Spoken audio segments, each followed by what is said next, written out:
Bismillahirrahmanirrahim. Assalamualaikum warahmatullahi wabarakatuh. Sahabat muslimin dan muslimat yang dimuliakan Allah, pada kesempatan ini mari kita mengkaji hadis tentang kegigihan mengasuh anak. Aisyah, istri Nabi Shallallahu Alaihi Wasallam berkata, "Saya pernah dikunjungi oleh seorang wanita yang mempunyai 2 orang anak perempuan. Kemudian wanita tersebut meminta makanan kepada saya. Sayangnya, pada saat itu saya sedang tidak mempunyai makanan kecuali sebiji kurma yang langsung saya berikan kepadanya. Kemudian wanita itu menerimanya dengan senang hati dan membagikannya kepada 2 orang anak perempuannya tanpa sedikit pun ia makan. Setelah itu, wanita tersebut bersama 2 orang anak perempuannya pergi. Tak lama kemudian, Rasulullah Shallallahu Alaihi Wasallam masuk ke dalam rumah. Lalu saya menceritakan kepada beliau tentang wanita dan kedua anak perempuannya itu. Mendengar cerita saya ini, Rasulullah Shallallahu Alaihi Wasallam bersabda, "Barang siapa diuji dalam pengasuhan anak-anak perempuan, lalu ia dapat mengasuh mereka dengan baik, maka anak perempuannya itu akan menjadi penghalangnya dari api neraka kelak." Hadis riwayat Muslim 4763. Karena tugas dari makhluk hidup atau spesies termasuk manusia adalah meneruskan generasi, maka bagi mereka keturunan atau anak mempunyai tempat yang utama dan prioritas di dalam hati dan kehidupan mereka. Orang tua akan dengan segenap tenaga, penuh pengorbanan, berusaha untuk dapat memberikan yang terbaik bagi anak-anak dan keturunannya. Itu kita rasakan pada saat dulu anak-anak, bagaimana orang tua kita berjuang untuk kita, dan juga sekarang ketika kita telah mempunyai anak, bagaimana kita mempunyai rasa kasih sayang dan rela berkorban untuk mereka.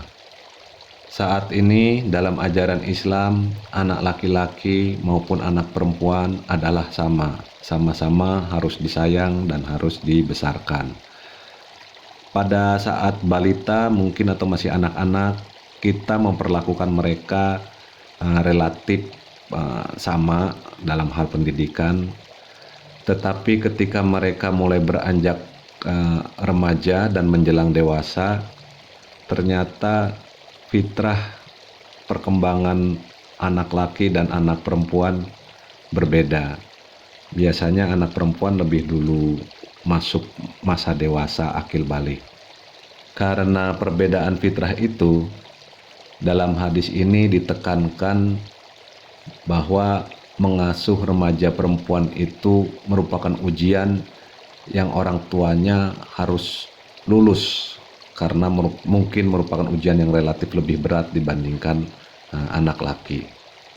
Kesungguhan orang tua dalam mengasuh anak, baik anak perempuan maupun anak laki, itu akan menjadi bekal bagi anak-anak untuk bisa melanjutkan hidupnya di masa depan nanti. Dan anak-anak akan merasakan manfaat yang diberikan dari hasil pendidikan dan pengasuhan orang tuanya. Sehingga di akhirat nanti anak-anak tersebut akan menjadi saksi dan usaha orang tua akan menjadi catatan amal baik yang akan menyebabkan kedua orang tua tersebut terhindar dari api neraka. Jadi apabila kita telah dikaruniai anak, mari kita mengasuh anak dengan baik, ridho karena Allah. Usahakan kita bisa menyampaikan langsung tuntunan hidup Al-Quran dan hadis Nabi yang sahih. lalu kemudian kita harus bisa memberikan contoh dan teladan yang baik kepada anak-anak, apa yang boleh, apa yang tidak boleh, dan bagaimana mengerjakannya dengan benar. Kemudian tentu harus sabar dan sering-sering memaafkan, karena memang anak-anak itu masih lemah, dan insya Allah dengan perkembangan umurnya semakin lama semakin kuat dan semakin mudah mengerti. Demikian kajian hadis ini, semoga Allah memberikan tuntunan dan pertolongan bagi kita untuk merawat dan mengasuh anak dengan baik. Billahi taufik wal hidayah. Wassalamualaikum warahmatullahi wabarakatuh. Subhanakallahumma wa bihamdika asyhadu alla ilaha illa anta astaghfiruka wa atubu ilaih.